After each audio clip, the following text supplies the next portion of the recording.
Une voix dans l'ombre, l'histoire cachée de Petula Clark. Elle était la voix qui illuminait les rêves, une étoile scintillant à travers les décennies, des chansons comme Downtown capturant l'espoir et l'éclat d'une époque. Petula Clark, l'enfant prodige de la Grande-Bretagne devenue icône pop mondiale, a conquis les cœurs avec une présence qui semblait défier le temps.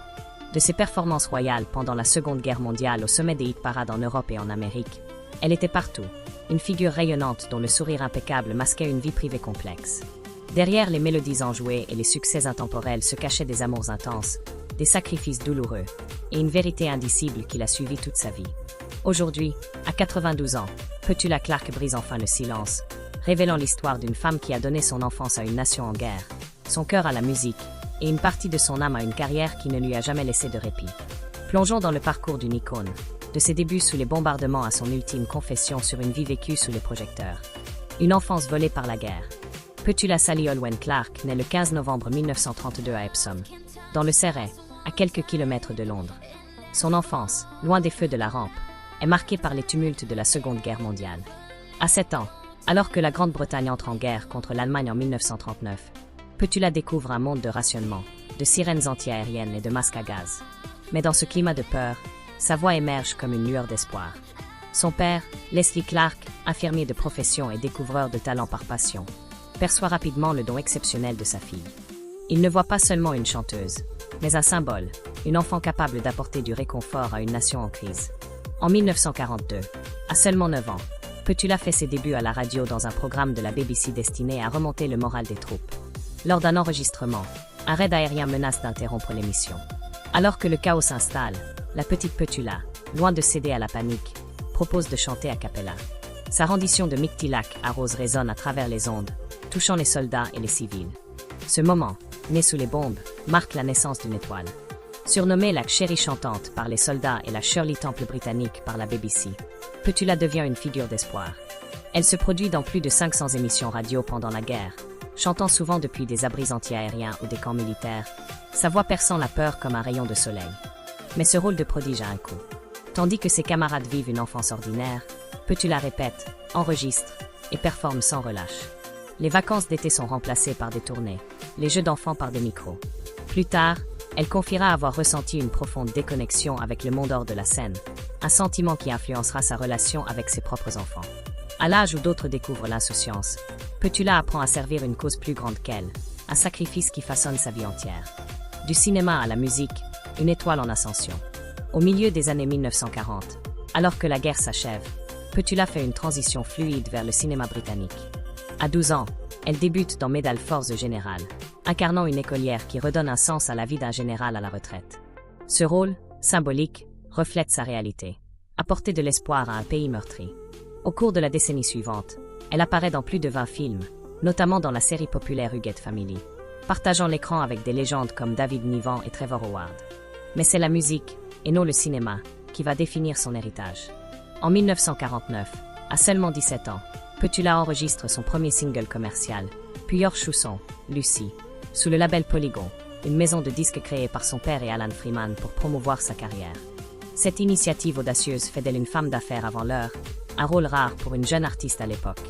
Polygon est absorbé par Pi Records en 1955, mais Petula continue d'évoluer. Sa maîtrise du français, de l'allemand et de l'italien lui ouvre les portes de l'Europe.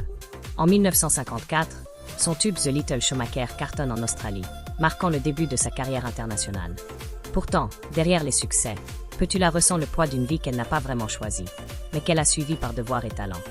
Dans les années 1950, alors que la Grande-Bretagne se remet lentement des bouleversements de l'après-guerre, Petula Clark brille déjà comme une étoile au firmament du show-business. Enfant prodige devenue chanteuse et actrice adulée, elle incarne une voix d'espoir et de douceur pour une nation en reconstruction. Mais derrière les projecteurs et les applaudissements, sa vie personnelle porte les stigmates d'une enfance volée, sacrifiée sur l'autel de la célébrité. C'est dans ce contexte, au cœur des années 1950, qu'elle croise la route de Joe Monsieur Piano Henderson, un pianiste talentueux et charismatique dont le sourire désarmant et les mélodies envoûtantes vont changer le cours de son existence. Leur rencontre marque le début d'une histoire d'amour et d'une collaboration artistique qui, pendant un temps, semble destinée à défier les aléas du destin. Joe Henderson, surnommé Monsieur Piano pour sa virtuosité et son aisance naturelle au clavier, devient rapidement bien plus qu'un simple collaborateur. Ensemble, ils animent Pay and Monsieur Piano, une émission radiophonique diffusée sur les ondes de la BBC, où leur complicité fait des merveilles. Leur alchimie, palpable à chaque note, chaque échange, captive les auditeurs britanniques, qui se laissent emporter par la magie de leur duo. Hors des studios, leur relation s'épanouit dans des moments d'intimité volés, où ils partagent des conversations interminables sur la musique, leurs rêves les plus fous et leurs espoirs pour l'avenir.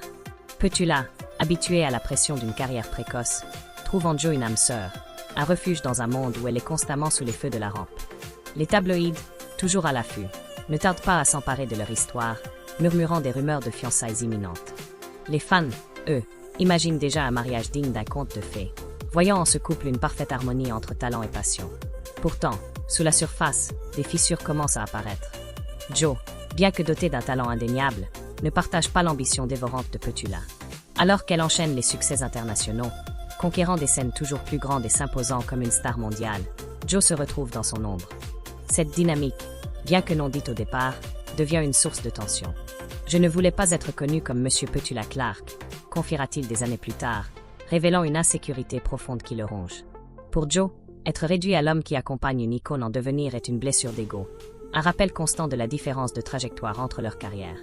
Petula, de son côté, est tiraillée entre son amour pour Joe et son besoin viscéral de poursuivre ses rêves, un élan qui la pousse toujours plus loin, vers des horizons qu'elle n'aurait jamais osé imaginer dans sa jeunesse. La rupture, lorsqu'elle survient, est aussi discrète que déchirante. Contrairement au drame hollywoodien, il n'y a ni éclat public ni scandale médiatisé, mais une douleur silencieuse qui marque Petula au fer rouge. Joe n'était pas seulement son premier grand amour, il était aussi un partenaire créatif, une encre dans le tourbillon chaotique de sa vie de star. Leur séparation laisse un vide que ni les ovations ni les disques d'or ne peuvent combler. Pourtant, par professionnalisme ou par nécessité, ils continuent de collaborer un temps, leurs interactions marquées par une politesse distante, un fantôme de l'intimité qu'ils partageaient autrefois. Chaque note jouée ensemble, chaque sourire échangé devant un micro, dissimule une blessure encore vive. L'étincelle qui faisait vibrer leur performance s'est éteinte, remplacée par une retenue douloureuse. En 1960, Joe Henderson sort There's Nothing More to Say, une ballade mélancolique dont les paroles semblent porter tout le poids de leur histoire brisée. Petula, dans un geste à la fois poignant et discret, choisit d'inclure cette chanson dans son album In Other World, comme un hommage silencieux à cet amour perdu. Ce choix, presque imperceptible pour le public, est une manière pour elle de clore un chapitre, de reconnaître la profondeur de ce qu'ils ont partagé tout en acceptant que leur chemin commun s'est arrêté. Ce chagrin, qu'elle garde jalousement à l'abri des regards indiscrets, devient une leçon fondamentale pour Petula. Elle apprend à protéger son cœur, à ériger des murs autour de ses émotions pour naviguer dans un monde où la célébrité expose chaque facette de sa vie. Cette rupture, bien que douloureuse, forge en elle une résilience nouvelle, influençant ses choix personnels et professionnels pour les décennies à venir. Elle deviendra une artiste plus forte, mais aussi une femme plus prudente, portant en elle le souvenir doux amer d'un premier amour qui, malgré son éclat, n'a pas su résister aux pressions du temps et de l'ambition. En 1957, alors que Petula Clark est déjà une figure établie du monde du spectacle britannique, une invitation l'amène à traverser la Manche pour participer à Musicorama, une émission radiophonique prestigieuse à Paris. Cette opportunité marque un tournant inattendu, non seulement pour sa carrière, mais aussi pour sa vie personnelle. C'est dans les coulisses de cet événement qu'elle rencontre Claude Wolff, un homme discret et réfléchi, chargé de la promotion chez Vogue Records.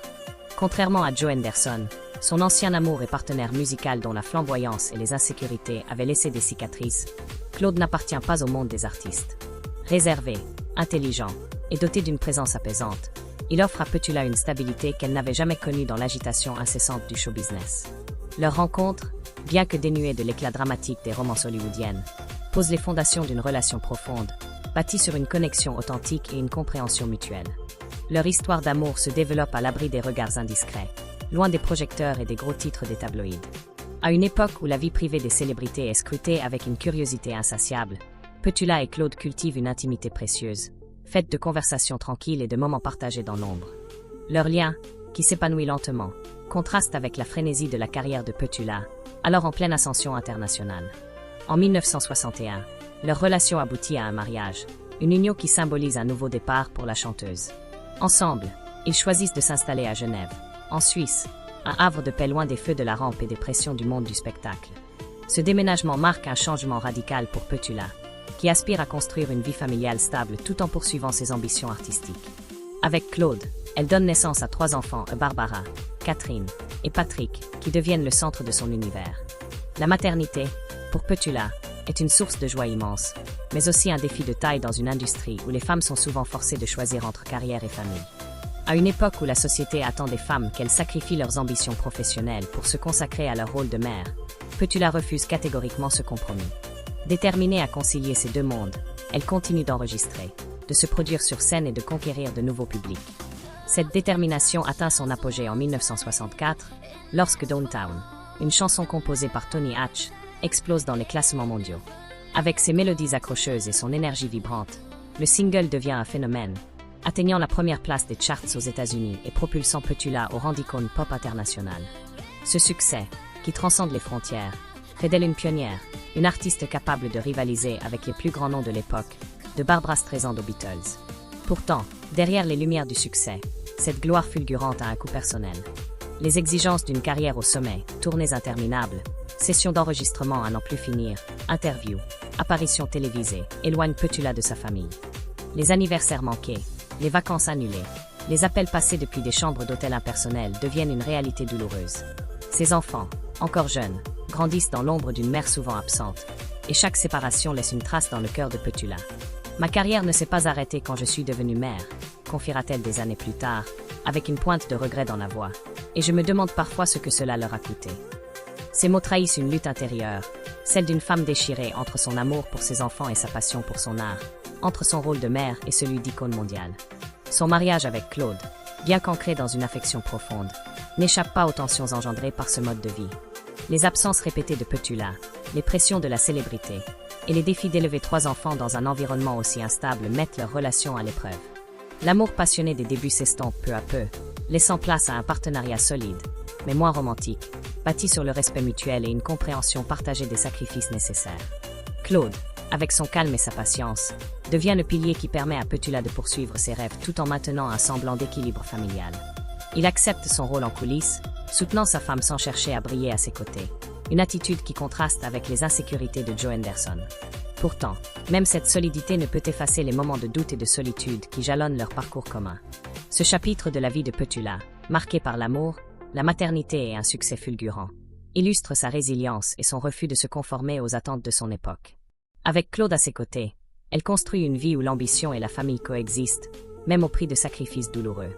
Ce nouveau départ, bien qu'imparfait, façonne Petula non seulement comme une artiste d'exception, mais aussi comme une femme déterminée à redéfinir les règles du jeu, laissant une empreinte indélébile dans l'histoire de la musique et dans celle des femmes qui osent tout vouloir.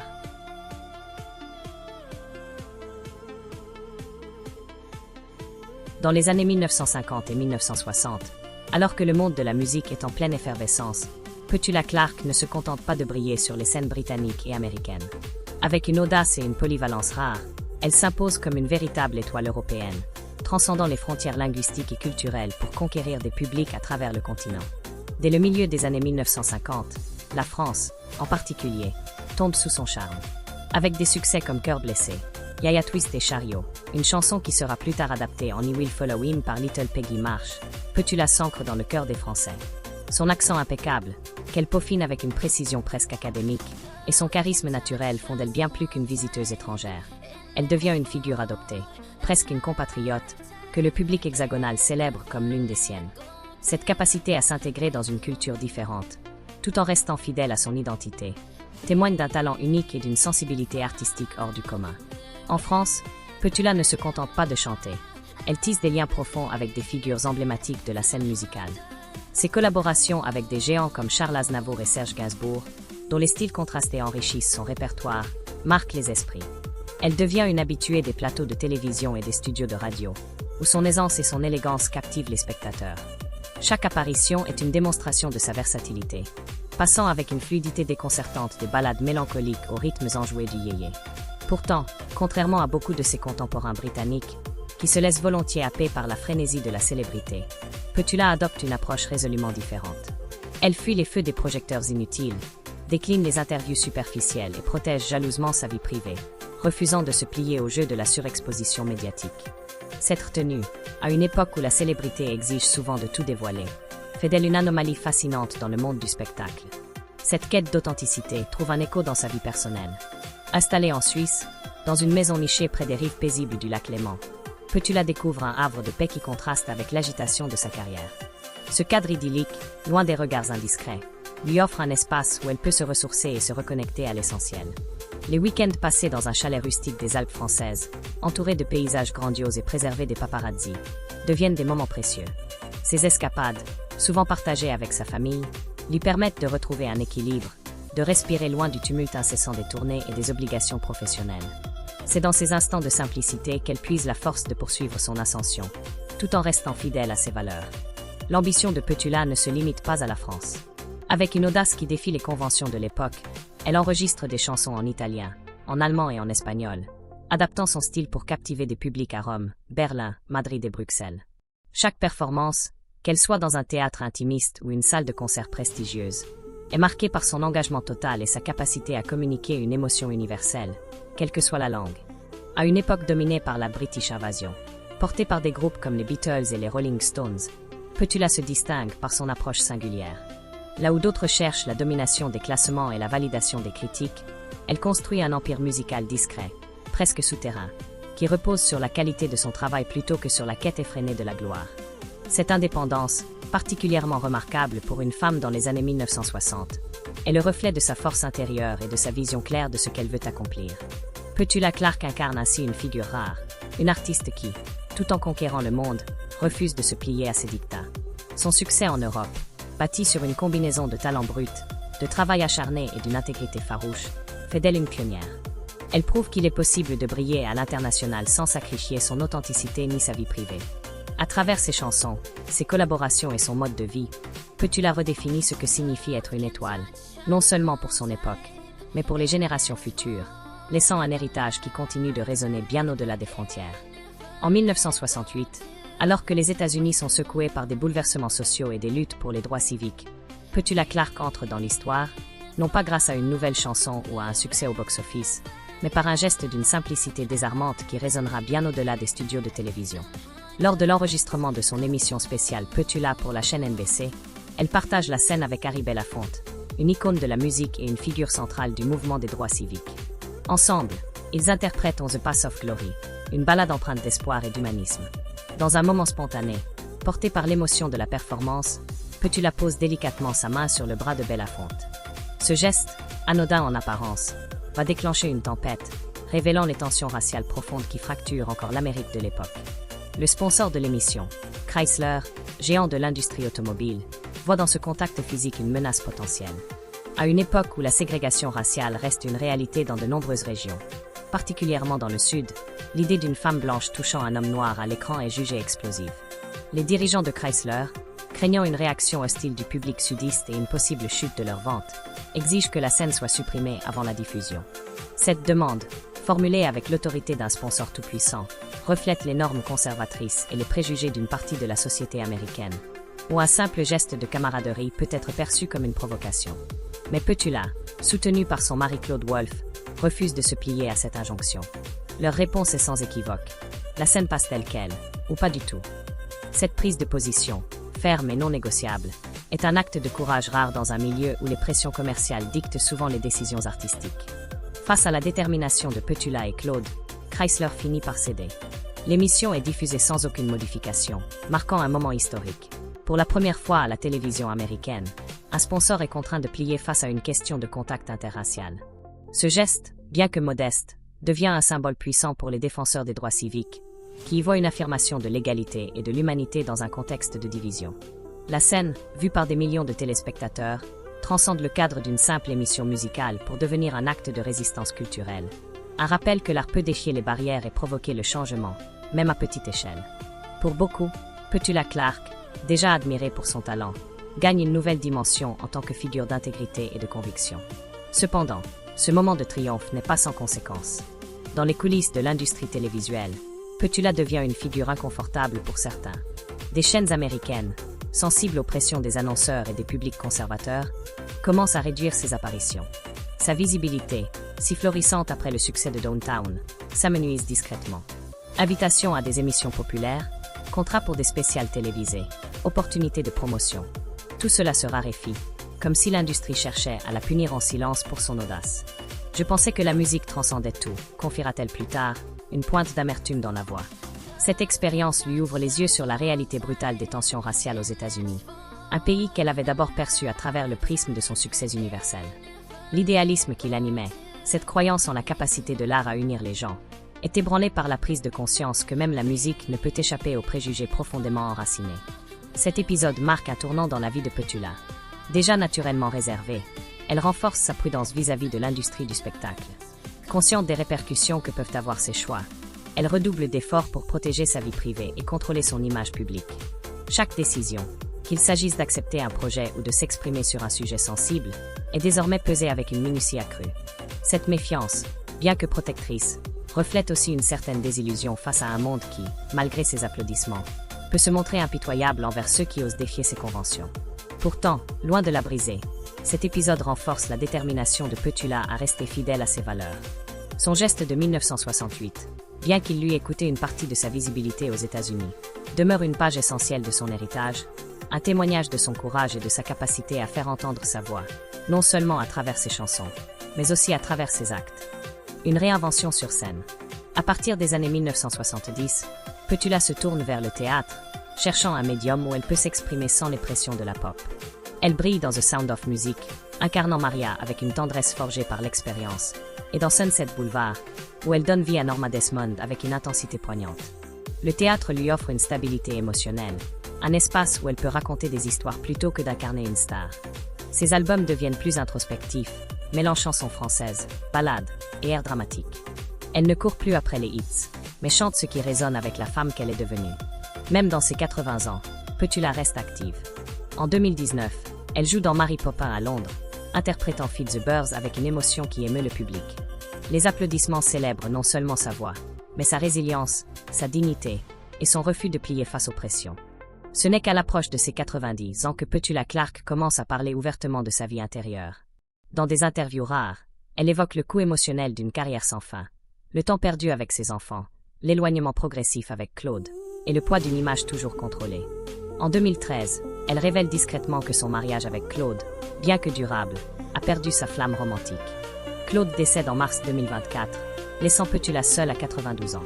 Je me demande souvent ce qu'aurait été ma vie si j'avais ralenti, confie-t-elle, sans amertume, mais avec une sérénité teintée de regret. Aujourd'hui, Petula vit dans un appartement modeste à Chelsea, à Londres, tout en conservant son chalet suisse et sa maison à Genève. Avec plus de 1000 chansons à son actif, elle n'a plus rien à prouver. Mais en brisant le silence, elle révèle une vérité que ses fans ont toujours pressentie. Derrière l'icône polie se cachait une femme en quête d'intimité, d'amour et d'un équilibre qu'elle n'a jamais totalement trouvé. Sa voix, qui a porté l'espoir à travers les guerres et les générations, reste son legs. Mais sa plus belle performance est peut-être cette honnêteté tardive, un regard sincère sur une vie vécue entre lumière et ombre.